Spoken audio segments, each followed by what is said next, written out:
বিসমিল্লাহির রহমানির রহিম। আসসালামু আলাইকুম ওয়া রাহমাতুল্লাহ। আমি জাহাঙ্গীর আলম, পল্লী উন্নয়ন academy, laboratory school and college, Bogura. নবম ও দশম শ্রেণীর শিক্ষার্থী, তোমাদের জানাই আবারও ক্লাসের শুভেচ্ছা।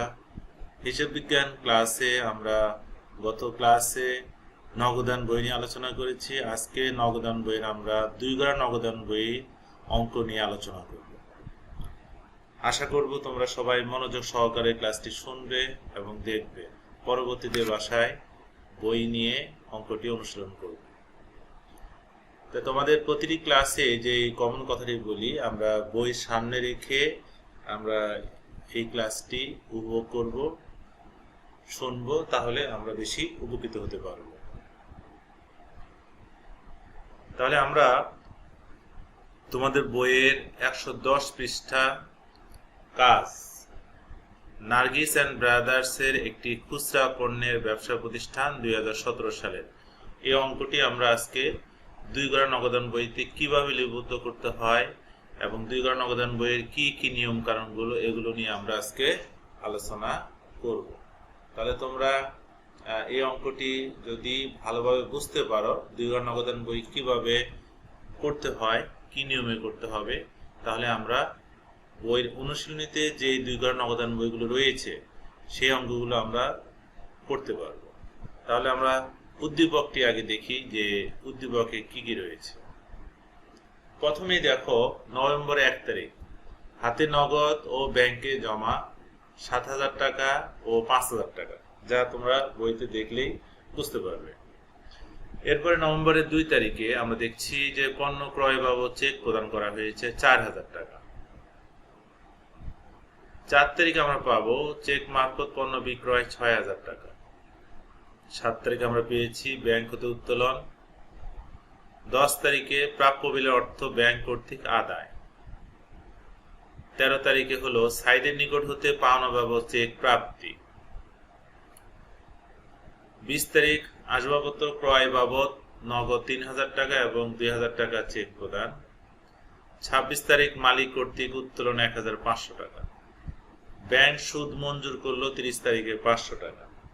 এ হলো আমাদের উদ্দীপক। তাহলে এই উদ্দীপকের আলোকে আমাদেরকে বলা হয়েছে 2 গড়া নগদান বইতে লিপিবদ্ধ করার জন্য।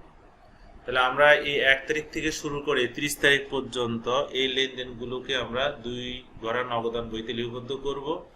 সুতরাং প্রিয় শিক্ষার্থীরা, তোমাদের কাছে আবারও আমি বলছি যে সেটি হলো, আমরা এই অঙ্কটি, একটি অঙ্ক নিয়ে আজকে আলোচনা করব এবং এই অঙ্কটি আমরা ভালোভাবে বোঝার চেষ্টা করব। তাহলে আমরা অনুশীলনীতে 2 গড়া নগদান বই, অর্থাৎ এই নিয়মের যে অঙ্কগুলো রয়েছে সেগুলো করতে পারবো। তাহলে আমরা শুরু করলাম। আমরা জানি যে আমাদের 2 গড়া নগদান বইয়ের ছকটি কেমন হয়, গত ক্লাসে দেখিয়েছিলাম। এ হলো 2 গড়া নগদান বইয়ের ছক। এখন এই ছকের ভিতরে আমরা 1 তারিখ থেকে শুরু করে 30 তারিখ পর্যন্ত লেনদেনগুলোকে কিভাবে লিপিবদ্ধ করলাম সেগুলো আমরা এক এক করে এখন তোমাদের সামনে উপস্থাপন করছি। 1 তারিখে তোমাদের উদ্দীপকে রয়েছে যে হাতে নগদ ও ব্যাংকে জমা। আমরা মনে রাখবো 2 গড়া নগদান বইয়ের 2টি পক্ষ রয়েছে। এক পক্ষ ডেবিট দেখো বাম পাশে, এবং ডান পাশে দেখো ক্রেডিট পক্ষ, এবং উভয় পাশে যে ঘরগুলো রয়েছে, ইতিপূর্বে তোমাদের সঙ্গে ঘরগুলো আমি পরিচিতি লাভ করেছি। তারিখ, প্রাপ্তি মানে কি, পাওয়া গেল, ভাউচার নম্বর, খতিয়ান পৃষ্ঠা, নগদ টাকা, ব্যাংক টাকা। সেম এই ঘরগুলো ক্রেডিট পাশে রয়েছে, তারিখ, কিন্তু শুধু একটি পার্থক্য হলো প্রদান, ভাউচার নম্বর, খতিয়ান পৃষ্ঠা, নগদ টাকা, ব্যাংক টাকা। এখন আমরা আসি 1 তারিখ।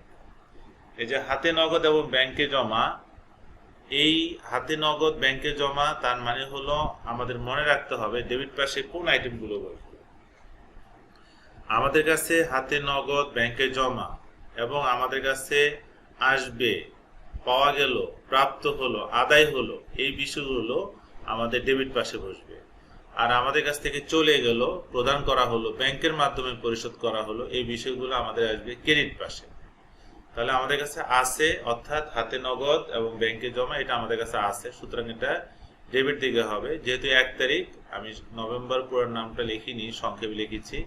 এই হাতে নগদটাকে বলা হবে আমাদের ব্যালেন্স বিডি। বিডির পূর্ণরূপ হলো ব্রড ডাউন, সংক্ষেপে বলা হয় বিডি, বাংলা হলো যে স্থানান্তর করে আনা হলো।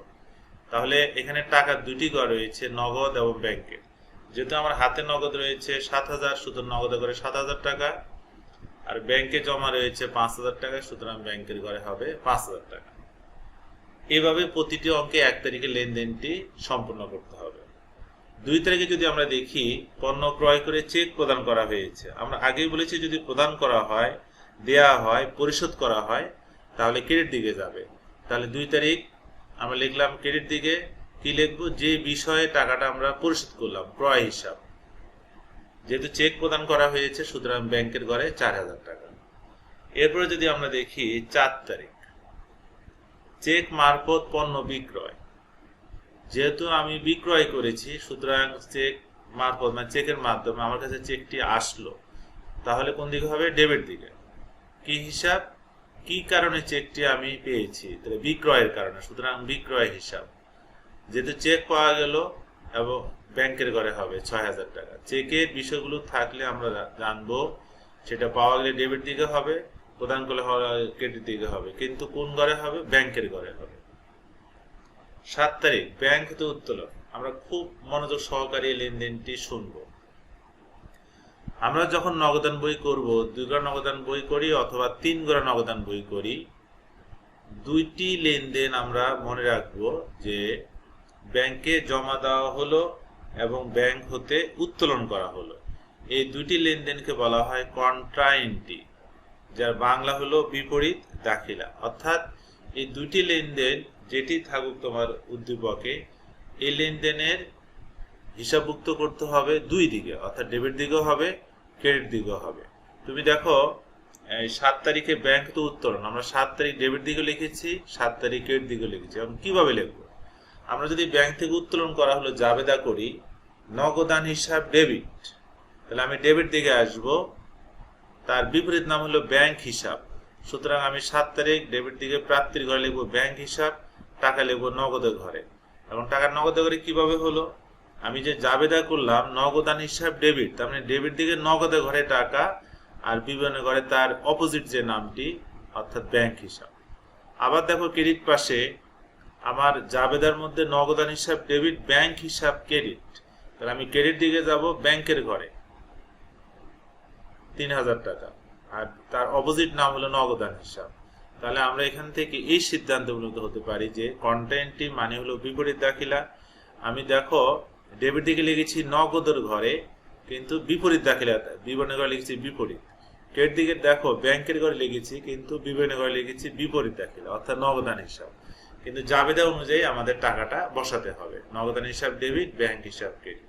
সুতরাং এটিকে আমরা যে বিপরীত দাখিলা বলেছি বা কন্ট্রাইন্টি বলেছি, এটা বোঝানোর জন্য আমাদের বিবরণের ঘরে অর্থাৎ প্রাপ্তি বা প্রদানের ঘরে ওই হিসাব খাতের পাশে কতে মানে কন্ট্রাইন্টি, দেখো ক্রেডিট পাশে কন্ট্রাইন্টি, অথবা তুমি সি লিখতে পারো, সিতে ইংরেজিতে বোঝানো হবে কন্ট্রাইন্টি। আমার মনে হয় 7 তারিখ লেনদেনটি তোমরা বুঝতে পেরেছো। এবার আসি আমরা 10 তারিখে, তোমরা বইতে দেখছো নিশ্চয়ই, প্রাপ্য বিল অর্থ ব্যাংক কর্তৃক আদায়। যেহেতু আমাদের আদায় হলো, ডেবিট দিকে আসবে 10 তারিখ, বিষয় প্রাপ্য বিল হিসাব। চেক পেয়েছি, সুতরাং ব্যাংকের ঘরে 2,000 টাকা।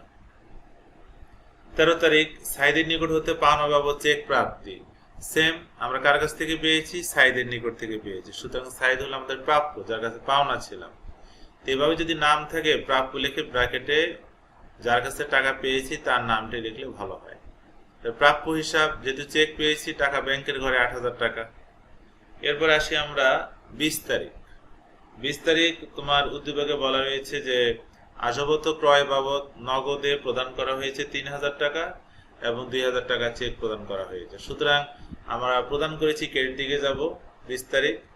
যে বিষয়ে আমরা টাকাটা প্রদান করেছি আসবাবপত্র হিসাব, আসবাবপত্র হিসাব লিখে নগদ টাকা নগদে ঘরে 3,000, এবং যেহেতু চেক প্রদান করেছি অবশিষ্ট 2,000 টাকা হবে ব্যাংকের ঘরে।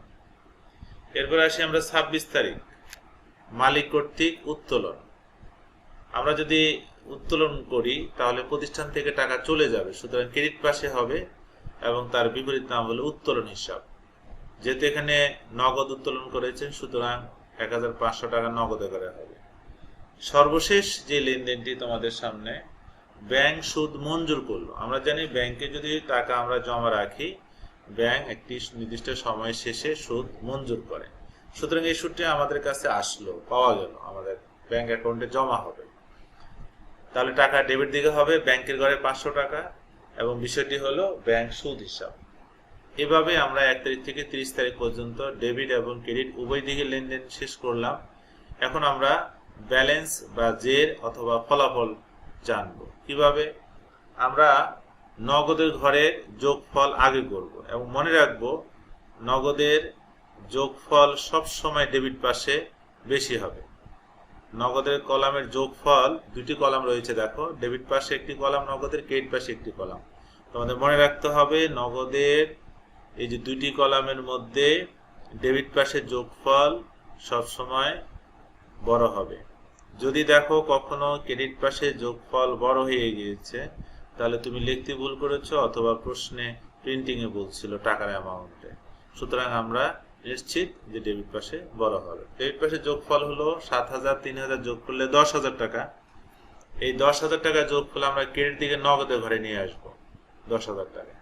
এখান থেকে দেখো ক্রেডিট পাশে যে উপরে দুটি আইটেম ছিল 3000 টাকা এবং 1500 টাকা, এই 10,000 টাকা থেকে এই টাকা মাইনাস করব, তাহলে পাবো আমরা 5500 টাকা।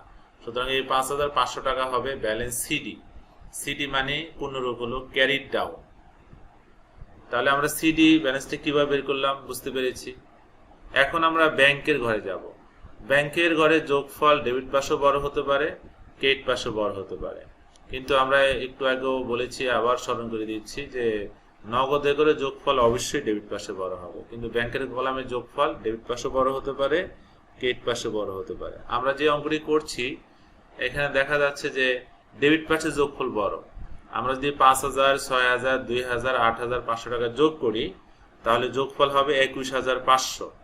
এই যোগফলটি ক্রেডিট পাশে ব্যাংকের ঘরে নিয়ে আসবে 21500। ওই যোগফল থেকে উপরে 4000 3000 2000 আমরা যদি মাইনাস করি পাবো 12500, এবং এই 12500 টাকার নাম হলো ব্যালেন্স সিডি। তো আমরা মনে রাখবো ব্যালেন্স সিডি হবে, তারিখ হবে ওই মাসের শেষ তারিখ, অর্থাৎ তুমি যে মাসে অঙ্ক করবে ওই মাস শেষ তারিখ যদি 30 হয় 30 তারিখ, ওই মাসের শেষ তারিখ যদি 31 তারিখ হয় তাহলে ওখানে ব্যালেন্স সিডির সামনে 31 তারিখ লিখতে হবে। যেহেতু আমরা জানি নভেম্বর মাস 30, সুতরাং ব্যালেন্স সিডির তারিখ হবে 30 তারিখ। এখন আমাদের মনে রাখতে হবে যে এই পাশে ব্যালেন্স সিডি হবে তার অপোজিট পাশে বিপরীত পাশে ব্যালেন্স বিডি হবে। যেহেতু আমাদের ব্যালেন্স সিডি ক্রেডিট পাশে, সুতরাং ব্যালেন্স বিডি হবে ডেবিট পাশে, এবং তারিখ হবে পরবর্তী মাসে 1 তারিখ। যেহেতু আমাদের অঙ্কটি নভেম্বরের শেষ, সুতরাং ডিসেম্বর 1 তারিখ ব্যালেন্স বিডি। বিডি পুনরায় আমি আগে বলেছি ব্রড ডাউন। সুতরাং নগদের টাকা নগদের ঘরে কত টাকা, ব্যালেন্স সিডি যে টাকাটা ছিল 5500 এবং ব্যাংকের ঘরে 12500। এভাবে আমরা এই অঙ্কটি শেষ করলাম।